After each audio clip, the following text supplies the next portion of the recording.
Hey.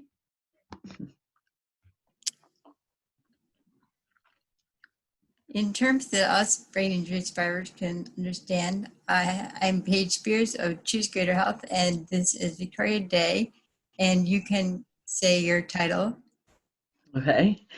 So I am a registered somatic therapist and educator, and I'm also a certified movement analyst, which is a master's level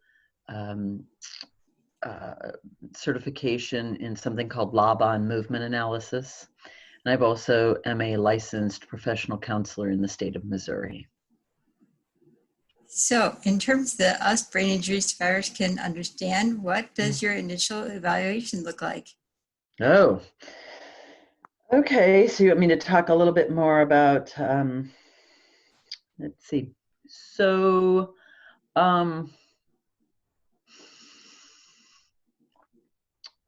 when someone comes to work with me as Embodiment LLC, which is what I call the part of my work where we really focus on the body as the vessel of change, right? Rather than when someone comes into me as a licensed professional counselor, I'm still bringing all these skills in, but most people think of licensed professional counselors as someone you go and you sit and you talk about things, right? And so even though that is not true with me, when someone comes in that world, that's where we start. For someone who wants to come to me about repatterning work, which is what is a nice way for me to explain what I do as Embodiment LLC. From the beginning, as they're, as they walk in, as we're talking, as we're walking into the space, as they're sharing with me about what their concerns are, what it is that brought them into that session, I'm just allowing myself to observe how the person is using their body parts, right? What seems integrated, what seems like it's not part of the whole movement. I'm also noticing how they move in space, how they use their words. Are they talking really fast? Are they talking very slowly? And the thing about the observation is, at that point, I'm not making any real assessment. I'm just collecting information.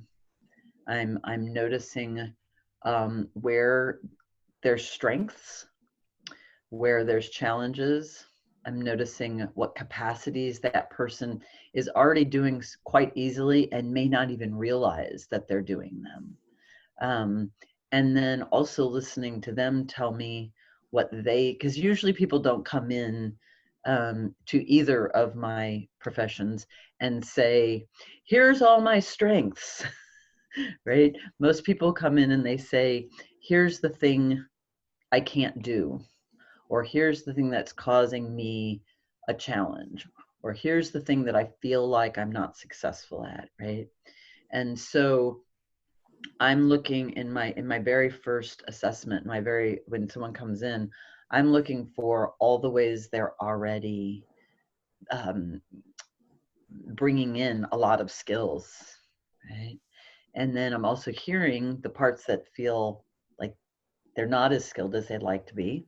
And I'm also noticing the places that I'm noticing where there's something that seems out of balance. So did that seem like an answer that someone with brain injury could understand? Yeah, and that moves into my question then of what factors inform your treatment approach, and how does this go beyond traditional PT or complement it?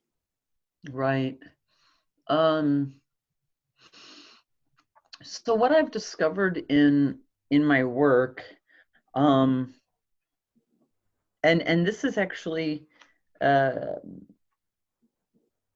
so yeah, what I've discovered is that for a lot of people, physical therapy is um, is disconnected and has no context, and that the physical therapist is saying, move a part of your body in a certain way, a certain number of reps, so many times a day. And and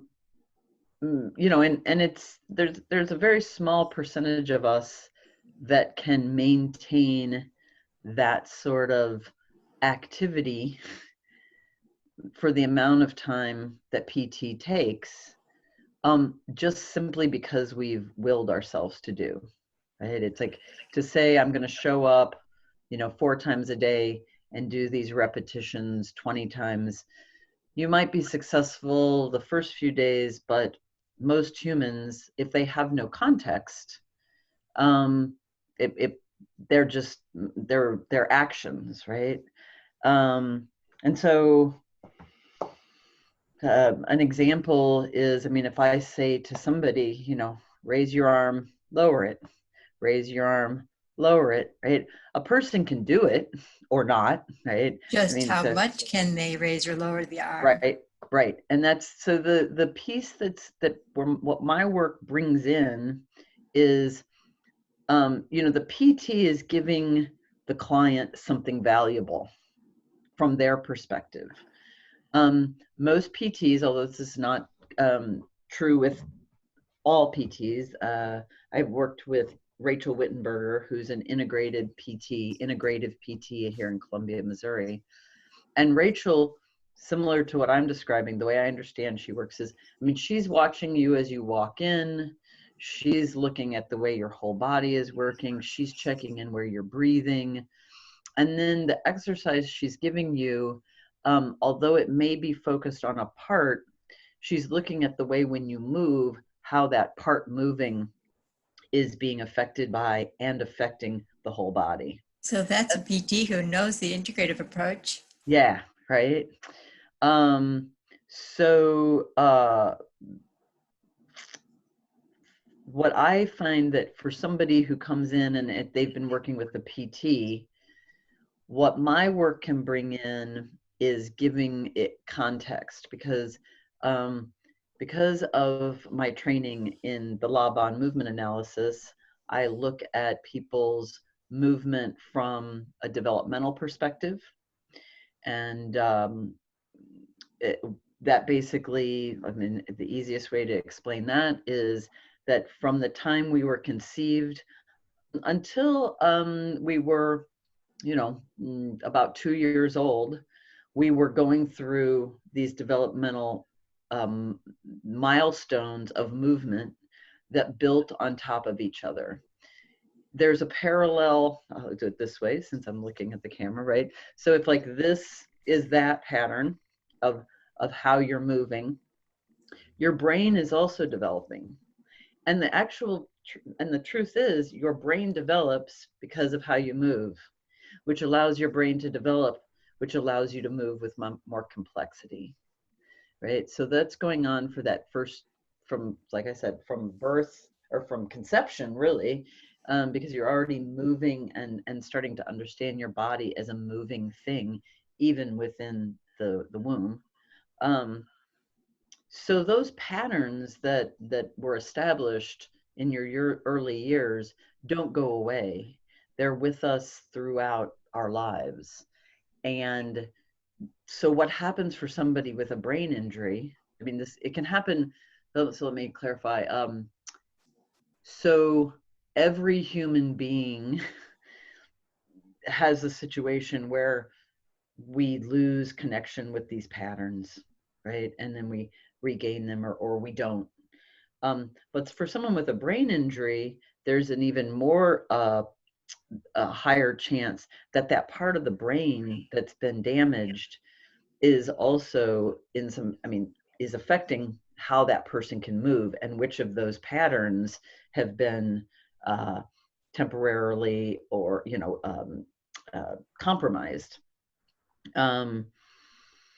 And so, as we've talked about, so someone can learn the action of staying vertical and the action of reproducing something that appears to be a walk.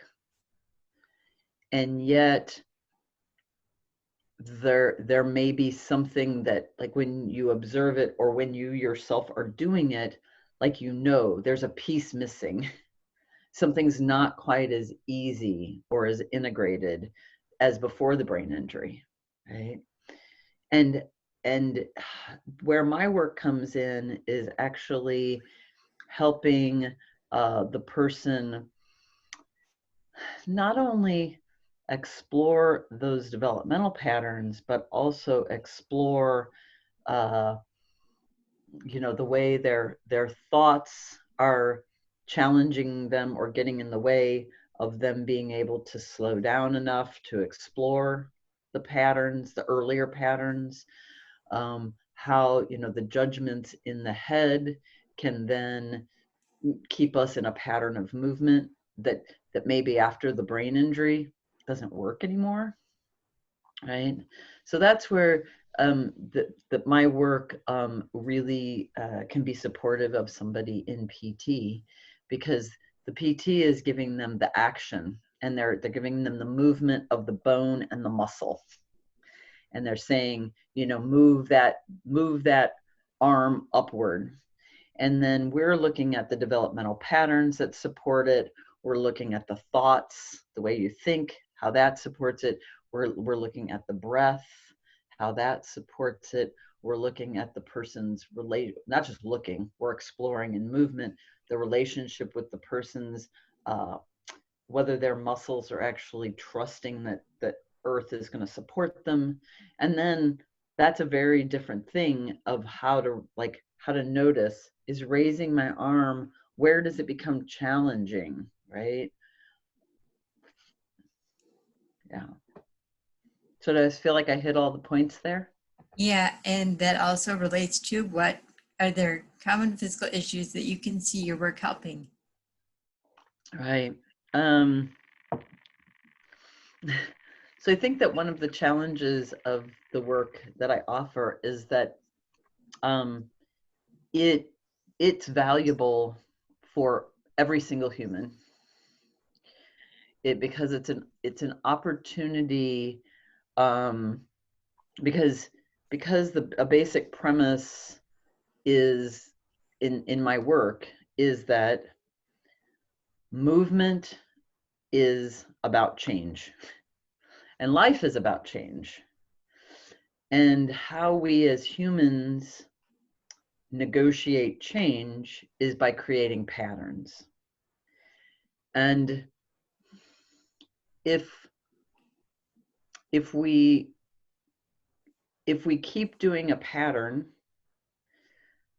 without noticing the way that pattern is actually no longer serving us as well, we may be able to do that for a while, and yet at some point that pattern is going to either cause a depletion in the body, a depletion in our energy. We're going to start running into challenges, and our culture tends to be designed to believe like that those challenges are wrong, and we either need to medicate them or be ashamed of them, and in my work we're like, no, when we meet a challenge, that's information that there's a pattern that needs to be revisited, revitalized, changed a little bit. However, if you don't have the capacity to go back and know all the skills that you're working with, all the capabilities that you're already working with, then it can feel really hard to change that pattern because you don't know what you want to keep. Right? And that goes back to what I was saying about the assessment of when someone comes in, I'm already like I'm wanting to become aware of what are their strengths and what are they capable of, because that's always the place that we're going to return back to, because that's the neutral. I mean, none of us are have zero capabilities. We're all working with this set that's often unaware. We're unaware of them. It's unspoken, and so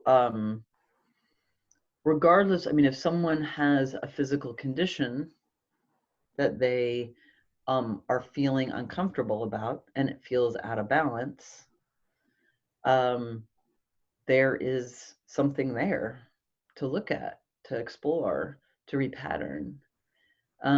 It's why it also works in mental health work, because if someone has notices a disruption or a dysregulation in the way they're thinking, or the way that they're feeling, it's usually also related to the way they're moving, the way they're responding, right? So again, it's a pattern, and finding out what part of those patterns we want to keep and which parts we want to change is a good way to describe the work that I do. And how can someone interested in experiencing your work connect with you or another practitioner? Mm-hmm. So I have my own website. It's called Embodiment LLC. And it's just embodimentllc.com. I'm also part of a healing, wellness, and expressive arts collective in Columbia, Missouri called Kindred Collective. So another way to connect with me in either of my business faces is through Kindred Collective. I have a bio there. A person who was interested in somatic movement therapy or education. And the difference between therapy and education is basically therapy is a one-on-one situation, where education is a group situation. That's the difference based on ISMETA's criteria. But you could also look on the ISMETA website. It's ismeta.org, I believe. Because it's the International Somatic Movement Educators and Therapists Association. That's what ISMETA stands for. You can go on the map and see anywhere in the world where there is a registered somatic movement educator and or therapist. But the piece is you would need to go in, because having that certification, still underneath it, there's a lot of different, there's people who are Feldenkrais instructors. There's people who do somatic experiencing, which is Peter Levine's work dealing with trauma. There's folks like myself who have the Laban certification. There's a lot of different ways that people can be a registered somatic therapist or educator. So yeah, and the last question, what did you see the need for in your community that prompted you to go into this type of work? I thought that was such an interesting question. Yeah, I really, that question really prompted me to have to think for a little bit. So, in some ways, getting into this work was very self-focused, because I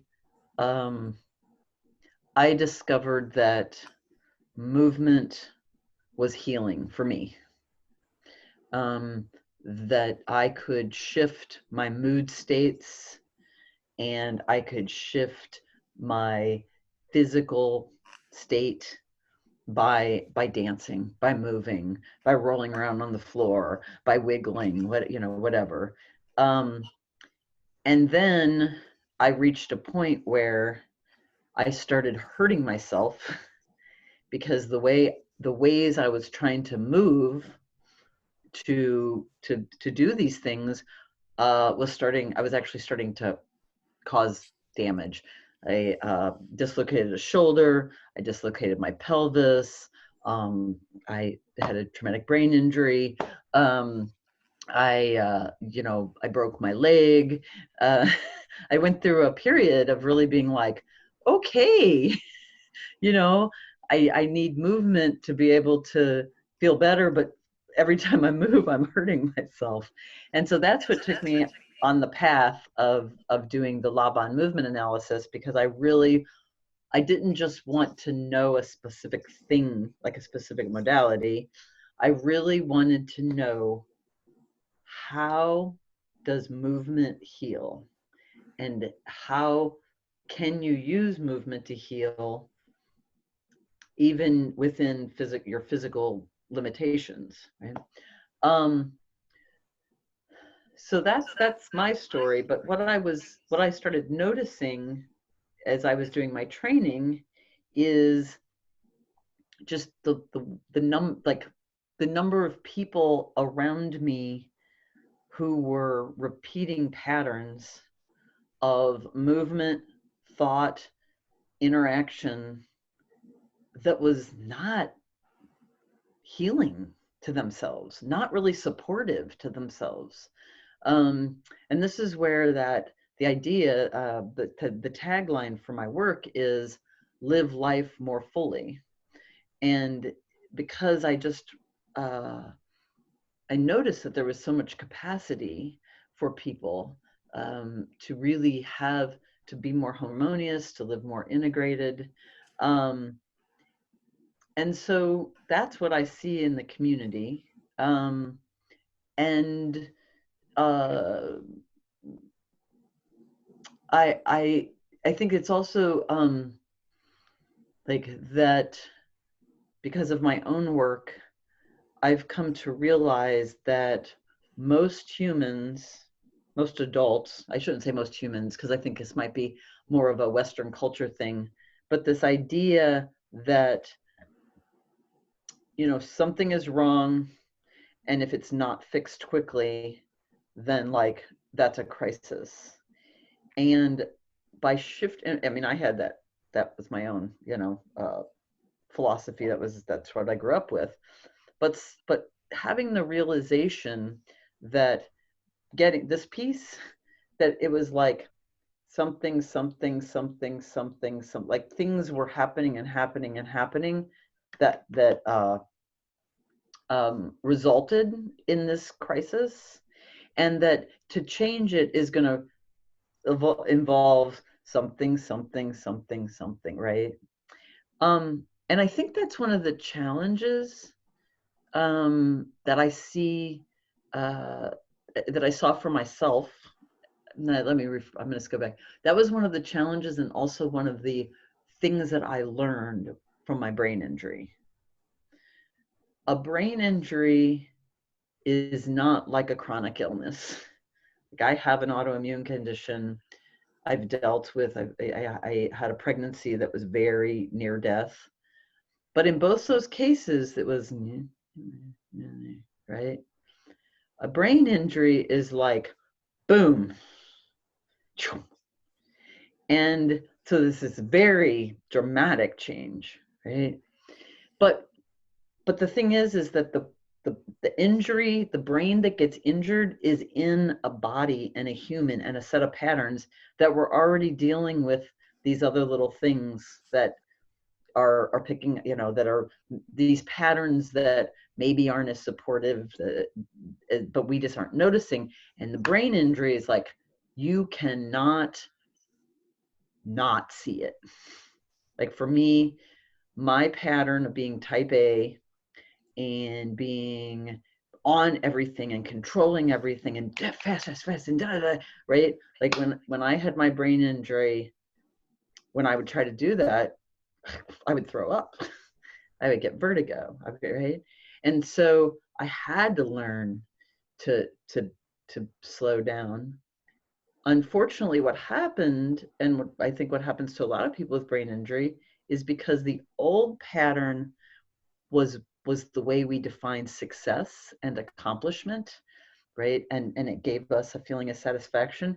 Now that we're trying to do this new pattern that ultimately might be more healing and helpful and supportive, feels wrong, right? And so I like that's a long way to say what I feel like I see in my community still, right? And I saw at some point, because I saw it in myself, was that uh, our our standard thoughts around uh, healing and around illness and around disease and around trauma um, are are are not uh, designed to really support us in our healing process. And that's the piece, that whether you already feel like you are fully 100% at capacity, or whether you feel like you're at 0% capacity, that you have the ability to live life more fully. There is always space for change and for learning, right? For learning about a pattern, and for making the choices and repatterning neuromuscularly, right? And in your life. So That's a great note to end on. Thank you, I thought Vic. so. Yeah.